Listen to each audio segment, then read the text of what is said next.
بسم الله الرحمن الرحيم. يسبح لله ما في السماوات وما في الأرض، له الملك وله الحمد، وهو على كل شيء قدير. هو الذي خلقكم فمنكم كافر ومنكم مؤمن، والله بما تعملون بصير. خلق السماوات والأرض بالحق وصوركم فأحسن صوركم وإليه المصير. يعلم ما في السماوات والأرض ويعلم ما تسرون وما تعلنون، والله عليم بذات الصدور. ألم يأتكم نبأ الذين كفروا من قبل فذاقوا وبال أمرهم ولهم عذاب أليم.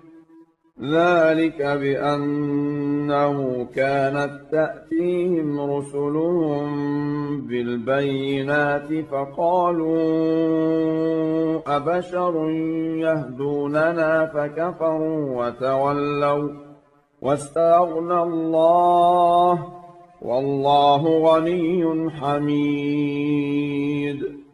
زعم الذين كفروا أن لن يبعثوا، قل بلى وربي لتبعثن ثم لتنبؤن بما عملتم، وذلك على الله يسير.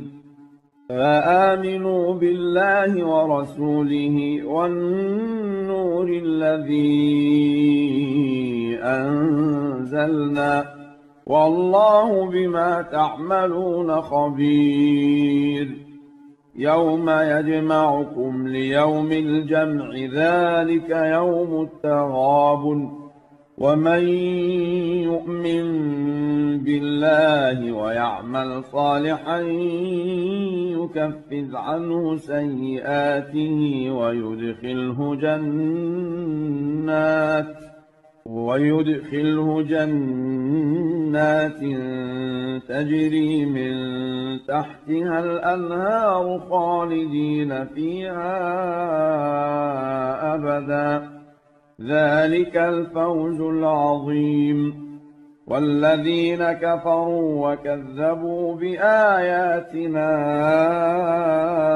أولئك أصحاب النار خالدين فيها، وبئس المصير.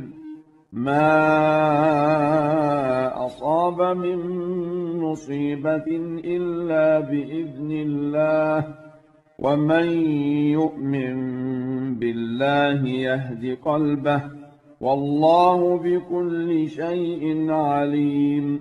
وأطيعوا الله وأطيعوا الرسول، فإن توليتم فإنما على رسولنا البلاغ المبين.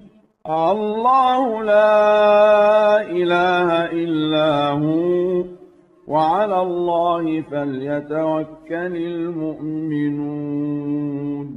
يا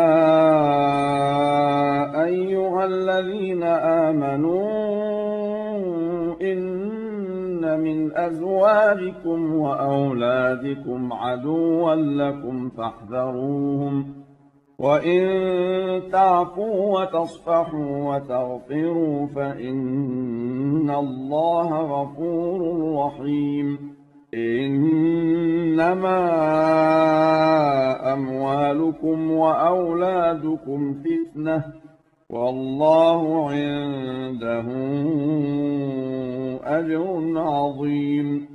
فاتقوا الله ما استطعتم واسمعوا وأطيعوا وأنفقوا خيرا لأنفسكم، ومن يوق شح نفسه فأولئك هم المفلحون. إن تقرضوا الله قرضا حسنا يضاعفه لكم ويغفر لكم، والله شكور حليم. عالم الغيب والشهادة العزيز الحكيم.